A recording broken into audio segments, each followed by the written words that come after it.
अस्सलाम वालेकुम दोस्तों, मैं हूं शारिफ खान। आप लोग जानते होंगे कि जयपुर मुंबई ट्रेन के अंदर किस तरह से 3 मुसलमानों को और एक एसआई को गोली मारकर हत्या कर दी चेतन नाम के इस व्यक्ति ने। तो आज मैं आपको चेतन का जो केस लड़ रहे हैं वकील साहब, उनसे मिलवाने वाला हूं। और ये देखना आप कि चेतन के वकील किस तरह से चेतन को बचाने की कोशिश कर रहे हैं और काफी हद तक मतलब आगे बढ़ चुके हैं। ये मान के चलिए आपके जो सिस्टम है, कानून है, उसको अपने हाथ में नचाने का काम करने में लगे हुए हैं ये वकील साहब।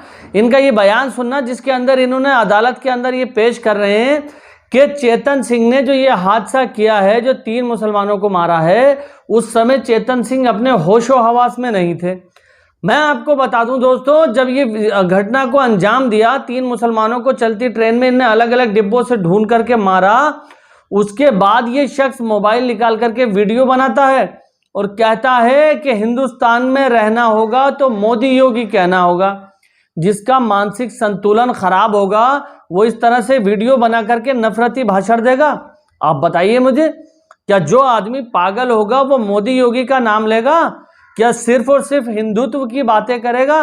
ऐसा नहीं होता, ऐसा बिल्कुल नहीं होता। लेकिन इन वकील साहब की बात सुनने के बाद आपको लगेगा कि ये असल में चल क्या रहा है। क्या कोर्ट कचहरियों के अंदर भी लोग ऐसे बच जाएंगे जिनकी वीडियो बनी हुई है, जो अपराध करते हुए साफ दिखाई दे रहे हैं, सारी दुनिया खिलाफ है, उनको भी बचाया जा सकता? ये वीडियो क्लिप देखिए आप। चेतन सिंह का मैं वकील हूँ। मैंने कोर्ट के सामने आज बहस जो आर्गुमेंट हुआ वो सब मुद्दे मैं आपको बताना चाहता हूँ। चेतन सिंह को कोर्ट के सामने हाजिर करने के बाद उसका बुरखा उठाया गया। उसको पूछा गया आपके पुलिस के खिलाफ कुछ तकरार है, तो उसने मुंडी हिला के ना बोल दिया। और उसके बाद फिर हमने कोर्ट से परमिशन लेके चेतन सिंह से 2 मिनट बात करने की कोशिश की, प्रार्थना की, तो कोर्ट ने हमको परमिशन दी। तो हमने बात की तो उसने बताया कि ये फायरिंग जो हुए उसके बारे में मुझे कुछ मालूम नहीं, मैं इनोसेंट है।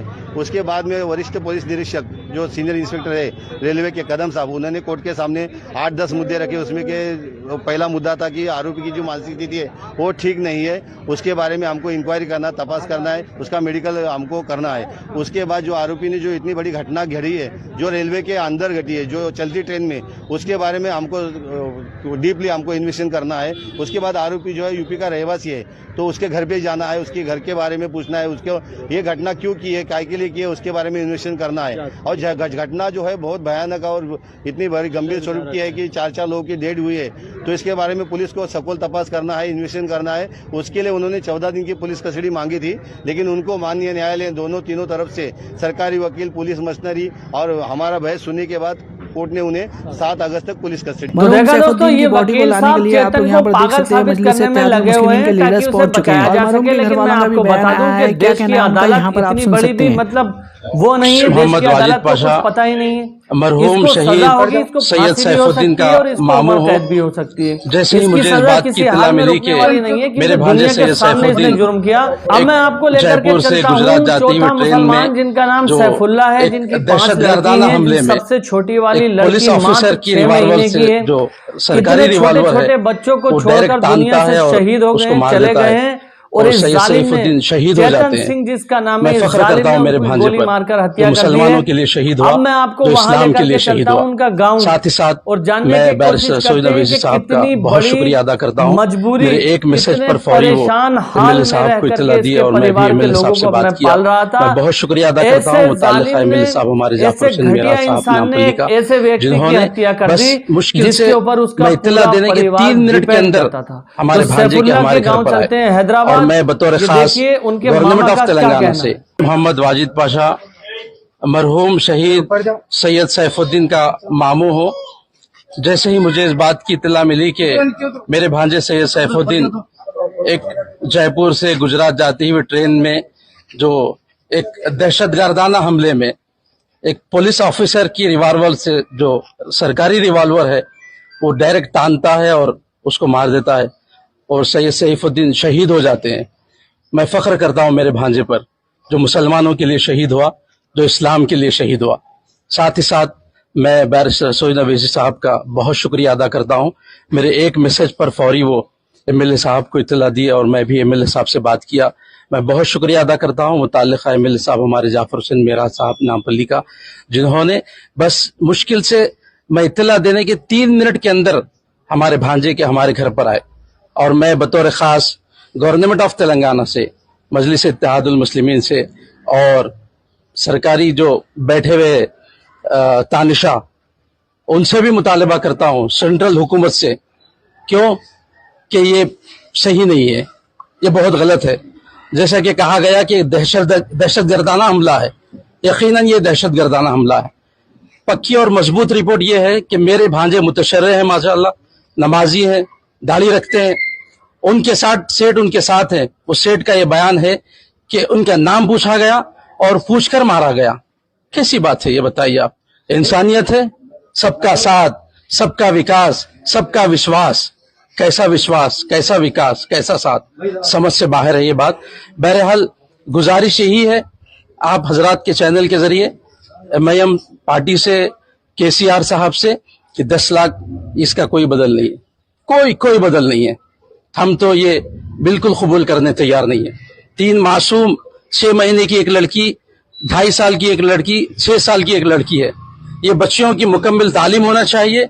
इनकी अहलिया जो माशाल्लाह से ग्रेजुएशन है, उनको मुकम्मल मजबूत सरकारी मुलाजिमत मिलना चाहिए और कम अज कम इनके लिए 5 करोड़ रुपए का हम डिमांड करते हैं और 5 CR का मुतालबा है हमारा।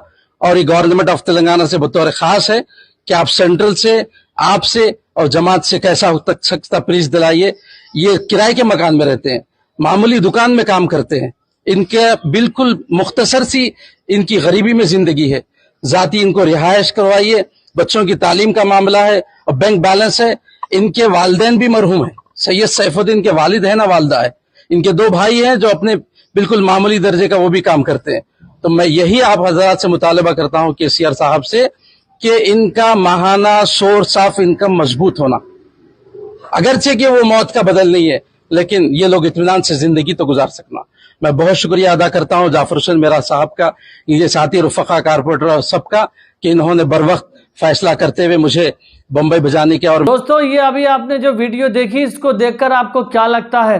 क्या ये किसी मूवी से कम है जो आप फिल्मों में देखते थे कि जब इलेक्शन आता था तो नेता कॉल पे बात करता था, पुलिस को इंस्ट्रक्शन देता था कि लड़ने दो, मर रहे हैं तो मरने दो, लेकिन मेरे वोट बैंक आना चाहिए, समाज को 2 भागों में बांट दो। जिस तरह से हरियाणा नू के अंदर घटना घटित हुई है, जो हिंदू मुस्लिम वाली आग मोनू मानेसर ने लगाई है ना, वो आग अब दिल्ली NCR तक पहुंच चुकी है। मैं आपको बता दूं, समाज को 2 भागों में बांटने का काम कर रहे हैं। ये तो किसी भी हाल में मुमकिन ही नहीं है कि देश 2 हिस्सों में, हिंदू मुसलमान के, उसमें बट के चल सके।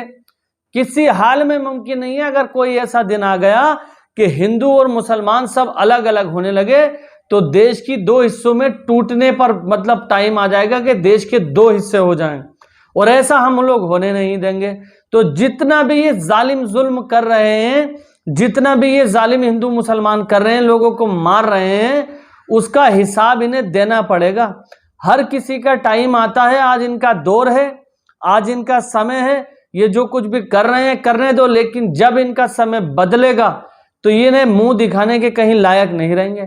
जब इनसे सवाल करने वाले खड़े हो जाएंगे ना, इनके घर के दरवाजे पे जा करके, और पूछेंगे कि तुमने ऐसा क्यों करा था, तो इनके पास जवाब नहीं होगा। और इनको जिंदा रहते हुए भी मौत का एहसास होने लगेगा। फिलहाल आज की ये वीडियो थी जो आप लोगों को दिखाना बहुत जरूरी थी। अगर आप मेरे चैनल पर पहली बार आए तो चैनल को सब्सक्राइब करके बेल आइकन पर ऑल का बटन सेलेक्ट कर लें। इंशाल्लाह इसी तरह की और भी बहुत सारी अपडेट मैं आपके लिए लेकर के आता रहूंगा। तब तक अपने भाई को इजाजत दीजिए। खुदा हाफिज। जय हिंद, जय भारत।